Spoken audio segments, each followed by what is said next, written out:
नेपाल एक ऐसा देश है जहां ऊंचे ऊंचे हिमालय पर्वत आसमान को छूते हैं और जहां दुनिया की सबसे ऊंची छोटी माउंट एवरेस्ट मौजूद है। काठमांडू और पोखरा जैसे शहर, जहां संस्कृति और खूबसूरती का अनोखा मेल देखने को मिलता है, जहां मंदिरों की घंटियां और बौद्ध स्तूपों की शांति हर जगह महसूस होती है, जहां जीवित देवी कुमारी की परंपरा आज भी निभाई जाती है और जहां की प्राकृतिक सुंदरता हर किसी को मंत्रमुग्ध कर देती है, वो देश है नेपाल। इस देश के बारे में ऐसा बहुत कुछ खास है जो आपको जरूर जानना चाहिए, इसलिए चलिए हमारे साथ नेपाल की यात्रा पर। नेपाल, जिसका आधिकारिक नाम federal democratic Republic of Nepal है, दक्षिण एशिया का एक बेहद खूबसूरत और भौगोलिक रूप से विविध देश है। यह इंडिया और चाइना के बीच स्थित है और पूरी तरह से स्थल आवेष्टित यानी लैंडलॉक्ड कंट्री है। नेपाल का कुल क्षेत्रफल लगभग 1,47,516 वर्ग किलोमीटर है, जो इसे क्षेत्रफल के हिसाब से एक मध्यम आकार का देश बनाता है। यह देश मुख्य रूप से 3 भौगोलिक भागों में बंटा हुआ है: हिमालय क्षेत्र, पहाड़ी क्षेत्र और तराई के समतल मैदान। हिमालय क्षेत्र उत्तर में स्थित है, जहां दुनिया की सबसे ऊंची चोटियां मौजूद हैं, जबकि मध्य का पहाड़ी इलाका घाटियों और पहाड़ियों से भरा हुआ है और दक्षिण का तराई क्षेत्र उपजाऊ मैदानों के लिए जाना जाता है। नेपाल का अधिकांश हिस्सा हिमालय पर्वतमाला से घिरा हुआ है और यहीं पर स्थित है माउंट एवरेस्ट, जिसकी ऊंचाई 8,848.86 मीटर है। इसके अलावा कंचनजंगा, ल्होत्से और मकालू जैसी ऊंची चोटियां भी नेपाल में स्थित हैं। नेपाल की नदियां हिमालय से निकलती हैं और पूरे देश को जीवन प्रदान करती हैं। प्रमुख नदियों में कोसी, गंडकी और कर्णाली शामिल हैं, जो आगे चलकर गंगा नदी प्रणाली का हिस्सा बन जाती है। नेपाल की जलवायु भी बेहद विविध है। यहाँ ऊंचे हिमालयी क्षेत्रों में कड़ाके की ठंड और बर्फबारी होती है, जबकि तराई के इलाकों में गर्म और आर्द्र मौसम पाया जाता है। यही विविधता इस देश को जैव विविधता के मामले में भी समृद्ध बनाती है। नेपाल की राजधानी काठमांडू है, जो देश का राजनीतिक, सांस्कृतिक और आर्थिक केंद्र है। इसके अलावा पोखरा, ललितपुर और विराटनगर जैसे शहर भी महत्वपूर्ण माने जाते हैं। साल 2025 तक नेपाल की जनसंख्या लगभग 3 करोड़ के आसपास मानी जाती है। यहाँ विभिन्न जातियों, भाषाओं और संस्कृतियों का मिश्रण देखने को मिलता है, जो इसे एक बहुसांस्कृतिक देश बनाता है। नेपाल की आधिकारिक मुद्रा नेपाली रुपया है, जो भारतीय रुपये से जुड़ी हुई है और दोनों देशों के बीच आर्थिक संबंधों को दर्शाती है। धर्म की बात करें तो नेपाल में हिंदू धर्म का सबसे अधिक प्रभाव है, लेकिन यहाँ बौद्ध धर्म भी उतना ही महत्वपूर्ण है। इसके अलावा इस्लाम और अन्य धर्मों को मानने वाले लोग भी यहाँ रहते हैं। नेपाल कभी भी पूरी तरह से किसी विदेशी शक्ति का गुलाम नहीं बना, जो इसे दक्षिण एशिया के अन्य देशों से अलग बनाता है। यही वजह है कि यहाँ कोई स्वतंत्रता दिवस नहीं मनाया जाता। इतना ही नहीं, नेपाल का राष्ट्रीय ध्वज भी दुनिया में सबसे अनोखा है, जो आयताकार न होकर 2 त्रिकोणों से मिलकर बना है। यह इसकी अलग पहचान को दर्शाता है। नेपाल की आधिकारिक भाषा नेपाली लैंग्वेज है, जिसे देश भर में सबसे ज्यादा बोला जाता है। इसके अलावा यहाँ मैथिली, भोजपुरी, थारू और तमांग जैसी कई क्षेत्रीय भाषाएं भी प्रचलित हैं। शहरी क्षेत्रों और पर्यटन से जुड़े इलाकों में इंग्लिश लैंग्वेज भी काफी हद तक समझी और बोली जाती है। नेपाल का शिक्षा तंत्र लगातार विकास की ओर बढ़ रहा है। सरकार सभी बच्चों तक शिक्षा पहुंचाने के लिए प्रयास कर रही है। हालांकि ग्रामीण और दूरदराज के क्षेत्रों में अभी भी कई चुनौतियां मौजूद हैं। इसके बावजूद देश की साक्षरता दर धीरे धीरे बेहतर हो रही है। स्वास्थ्य सेवाओं की बात करें तो नेपाल में सरकारी और निजी दोनों तरह के अस्पताल मौजूद हैं। शहरी क्षेत्रों में आधुनिक चिकित्सा सुविधाएं उपलब्ध हैं, लेकिन पहाड़ी और दूरदराज इलाकों में स्वास्थ्य सेवाओं तक पहुंच आज भी एक चुनौती बनी हुई है। नेपाल के लोग, जिन्हें नेपाली कहा जाता है, अपनी सादगी, मेहनत और मेहमाननवाजी के लिए जाने जाते हैं। यहाँ अतिथि देवो भवः की भावना को दिल से माना जाता है और पर्यटकों के साथ बहुत ही अपनापन दिखाया जाता है। यहाँ का समाज परिवार और परंपराओं से गहराई से जुड़ा हुआ है। लोग एक दूसरे की मदद करने में विश्वास रखते हैं। खासकर कठिन परिस्थितियों में सामूहिक सहयोग की भावना साफ दिखाई देती है। नेपाल में सामाजिक जीवन सादगी और संतुलन पर आधारित है। यहाँ के लोग भले ही आधुनिकता की ओर बढ़ रहे हों, लेकिन अपनी परंपराओं और मूल्यों को आज भी उतनी ही मजबूती से बनाए हुए हैं। यही वजह है कि नेपाल एक ऐसा देश है जहाँ विकास और परंपरा दोनों साथ साथ चलते हैं और जहाँ इंसानियत और अपनापन हर जगह महसूस होता है। नेपाल में प्रकृति के साथ जुड़कर रहना यहाँ की संस्कृति का एक अहम हिस्सा है। लोग पहाड़ों, घाटियों और जंगलों के बीच समय बिताना पसंद करते हैं और ट्रैकिंग और कैंपिंग यहाँ की जीवन शैली का हिस्सा बन चुके हैं। खासकर हिमालयी क्षेत्रों में रहने वाले लोग प्रकृति के साथ गहरा संबंध रखते हैं और उसी के अनुसार अपनी जीवन शैली ढालते हैं। नेपाल की लोक कथाएं और पौराणिक मान्यताएं भी उतनी ही दिलचस्प हैं। यहाँ प्राचीन कहानियों में देवताओं, आत्माओं और रहस्यमयी शक्तियों का उल्लेख मिलता है। हिमालय को भगवान शिव का निवास स्थान माना जाता है और कई लोग आज भी इन पहाड़ों को पवित्र मानकर उनकी पूजा करते हैं। इसी तरह नेपाल में येती यानी हिममानव की कहानी भी काफी प्रसिद्ध है। कहा जाता है कि यह एक रहस्यमयी जीव है जो बर्फीले पहाड़ों में रहता है। भले ही इसके अस्तित्व का कोई पुख्ता सबूत नहीं मिला हो, लेकिन यह आज भी रोमांच और रहस्य का प्रतीक बना हुआ है। इन परंपराओं और कहानियों के साथ साथ नेपाल ने अपनी सादगी और संतुलित जीवन शैली के कारण एक अलग पहचान बनाई है। यहाँ के लोग सीमित संसाधनों में भी खुश रहना जानते हैं और यही बात इस देश को खास बनाती है। नेपाल की खुशहाली का एक बड़ा कारण यहाँ की मजबूत सामुदायिक भावना भी है। लोग एक दूसरे का साथ देते हैं और कठिन परिस्थितियों में मिलकर काम करते हैं। खेलों की बात करें तो नेपाल में क्रिकेट और फुटबॉल सबसे ज्यादा लोकप्रिय हैं। इसके अलावा पहाड़ी क्षेत्रों में ट्रैकिंग, माउंटेन क्लाइंबिंग और एडवेंचर स्पोर्ट्स भी काफी प्रचलित हैं। माउंट एवरेस्ट और हिमालयी ट्रैकिंग रूट्स ने नेपाल को एडवेंचर टूरिज्म का एक प्रमुख केंद्र बना दिया है, जहां दुनिया भर से लोग रोमांच की तलाश में आते हैं। और इन सब के बाद अब अगर इस देश को और गहराई से समझना हो तो सबसे दिलचस्प सवाल यही है कि आखिर नेपाल नाम की शुरुआत कैसे हुई और इसका इतिहास किन किन कहानियों से होकर गुजरा है। नेपाल नाम की उत्पत्ति प्राचीन ऋषि ने से हुई है। माना जाता है कि इस क्षेत्र की रक्षा और देखभाल ऋषि औने द्वारा की जाती थी, इसलिए इसे ने और पाल यानी संरक्षित स्थान के रूप में नेपाल कहा जाने लगा। अब अगर नेपाल के इतिहास की बात करें तो इसका इतिहास हजारों साल पुराना है। यहाँ सबसे पहले किरात वंश का शासन था, जो लगभग 800 ईसा पूर्व से माना जाता है। इसके बाद लिच्छवी वंश का उदय हुआ, जो लगभग 4वीं से 9वीं शताब्दी तक चला। इस दौर में नेपाल में कला, वास्तुकला और व्यापार का काफी विकास हुआ। काठमांडू घाटी में बने कई प्राचीन मंदिर और संरचनाएं आज भी इसी काल की याद दिलाती हैं। इसके बाद मल्ल वंश का शासन आया, जो 12वीं से 18वीं शताब्दी तक चला। इस समय को नेपाल का स्वर्ण युग कहा जाता है।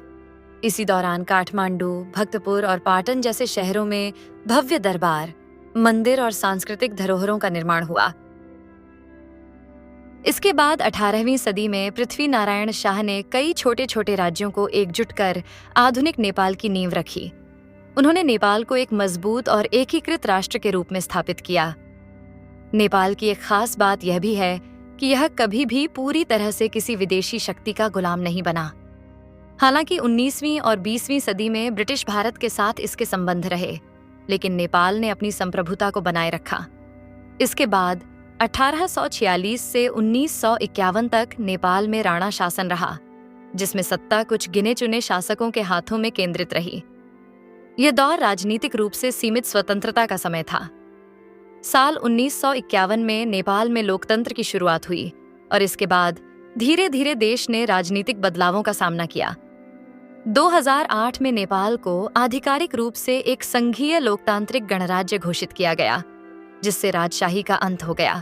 नेपाल के राष्ट्रीय प्रतीकों की बात करें तो इसका ध्वज दुनिया में सबसे अनोखा माना जाता है। यह आयताकार न होकर 2 त्रिकोणों से मिलकर बना है, जो हिमालय और देश के 2 प्रमुख धर्मों हिंदू और बौद्ध का प्रतीक माना जाता है। वहीं नेपाल का राष्ट्रीय चिन्ह हिमालय, हरियाली और देश की विविधता को दर्शाता है, जिसमें राष्ट्रीय ध्वज, पहाड़ और हाथ मिलाते हुए लोग दिखाई देते हैं, जो एकता और शांति का प्रतीक हैं। अब बात करते हैं नेपाल के भूगोल की। इस देश को आमतौर पर 3 मुख्य भौगोलिक क्षेत्रों में बांटा जाता है: हिमालय क्षेत्र, पहाड़ी क्षेत्र और तराई क्षेत्र। इनमें से हिमालय क्षेत्र नेपाल के उत्तरी हिस्से में स्थित है, जहां दुनिया की सबसे ऊंची पर्वत श्रृंखलाएं मौजूद हैं। यहीं पर स्थित है माउंट एवरेस्ट। इसके अलावा कंचनजंगा, ल्होत्से और मकालू जैसी ऊंची चोटियां भी इसी क्षेत्र में आती हैं। यह इलाका साल भर बर्फ से ढका रहता है और यहाँ की जलवायु बेहद ठंडी और कठोर होती है। इसी क्षेत्र में ग्लेशियर और बर्फ से निकलने वाली नदियां पूरे देश को पानी प्रदान करती हैं।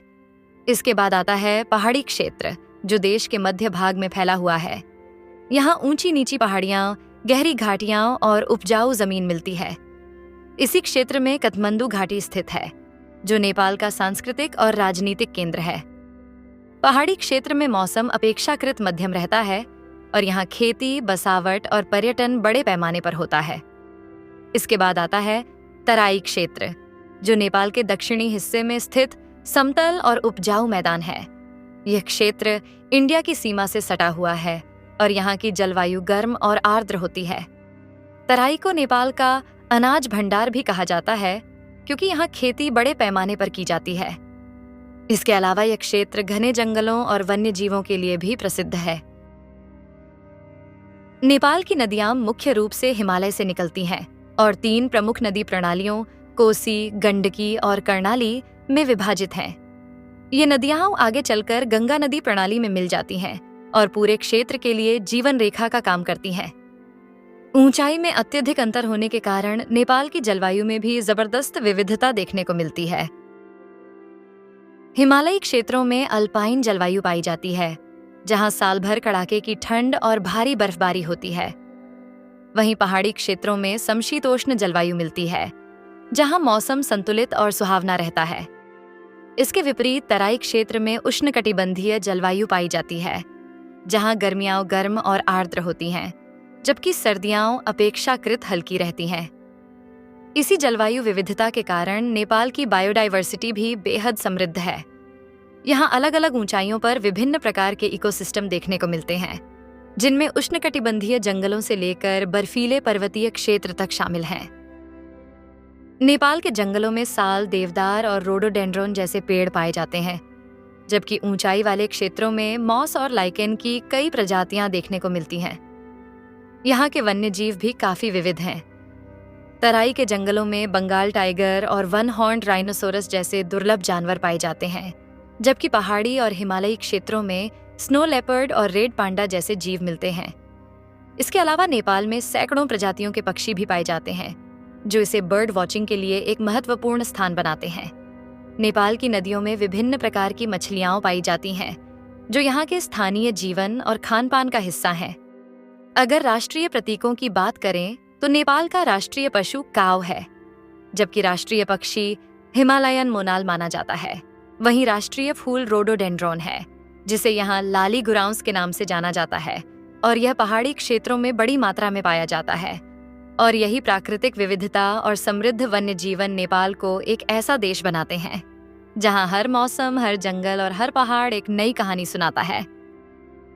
अब बात करते हैं नेपाल के जलतंत्र की, जिसकी असली ताकत इसके ऊंचे ऊंचे हिमालयी ग्लेशियरों में छिपी हुई है।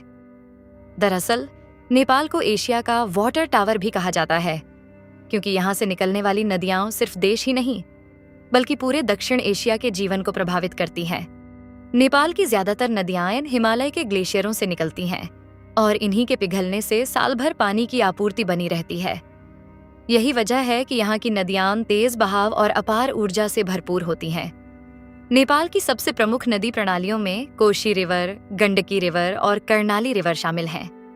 इनमें से कोशी नदी को बिहार का शोक भी कहा जाता है, क्योंकि यह भारत में प्रवेश करने के बाद अक्सर बाढ़ का कारण बनती है।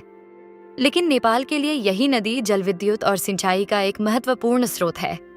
वहीं गंडकी नदी अपनी गहरी घाटियों और धार्मिक महत्व के लिए जानी जाती है, जबकि कर्णाली नदी नेपाल की सबसे लंबी और कम विकसित नदी मानी जाती है, जो अपनी प्राकृतिक सुंदरता और राफ्टिंग के लिए प्रसिद्ध है। नेपाल की ये नदियां न केवल पानी का स्रोत हैं, बल्कि देश की अर्थव्यवस्था की रीढ़ भी हैं। इन पर बने हाइड्रो पावर प्रोजेक्ट्स नेपाल को स्वच्छ ऊर्जा प्रदान करते हैं और भविष्य में ऊर्जा निर्यात की भी संभावनाएं खोलते हैं। जहाँ तक झीलों की बात है, नेपाल में भी कई खूबसूरत और महत्वपूर्ण झीलें पाई जाती हैं। इनमें सबसे प्रसिद्ध है फीवा लेक, जो पोखरा शहर की पहचान बन चुकी है और अपने शांत पानी में हिमालय के प्रतिबिंब के लिए जानी जाती है। इसके अलावा राडा लेक नेपाल की सबसे बड़ी झील है, जो अपनी गहरी नीली सुंदरता और शांत वातावरण के लिए प्रसिद्ध है। वहीं तिलिचो लेक दुनिया की सबसे ऊंचाई पर स्थित झीलों में से एक है, जो लगभग 4,919 मीटर की ऊंचाई पर स्थित है और एडवेंचर प्रेमियों के लिए एक बड़ा आकर्षण है। इन नदियों और झीलों का पानी आखिरकार भारत के मैदानी इलाकों में जाकर गंगा नदी प्रणाली का हिस्सा बन जाता है, जिससे करोड़ों लोगों का जीवन जुड़ा हुआ है। यानी नेपाल का जल तंत्र सिर्फ एक देश की कहानी नहीं है, बल्कि यह पूरे क्षेत्र की जीवन रेखा है, जहां हर बहती नदी और हर शांत झील प्रकृति की शक्ति और संतुलन का एहसास कराती है। अब बात करते हैं नेपाल की अर्थव्यवस्था की, जो एक विकासशील मिश्रित अर्थव्यवस्था है और मुख्य रूप से कृषि, पर्यटन और जल विद्युत जैसे प्राकृतिक संसाधनों पर आधारित है। नेपाल दुनिया के अमीर देशों में नहीं गिना जाता, लेकिन इसकी अर्थव्यवस्था में तेजी से बदलाव देखने को मिल रहा है। यहाँ की बड़ी आबादी आज भी कृषि पर निर्भर है और यही सेक्टर देश के रोजगार का सबसे बड़ा स्रोत है।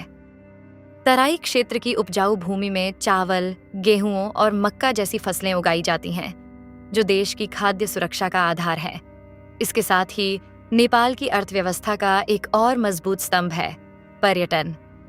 हर साल लाखों पर्यटक यहाँ आते हैं, खासकर माउंट एवरेस्ट को देखने और हिमालयी एडवेंचर का अनुभव करने के लिए। ट्रैकिंग, माउंटेन क्लाइंबिंग और धार्मिक पर्यटन नेपाल की आय का एक बड़ा हिस्सा बन चुके हैं। हालांकि नेपाल की सबसे बड़ी संभावनाओं में से एक है इसका जल विद्युत क्षेत्र। हिमालय से निकलने वाली तेज बहाव वाली नदियां इसे हाइड्रो पावर उत्पादन के लिए बेहद उपयुक्त बनाती हैं।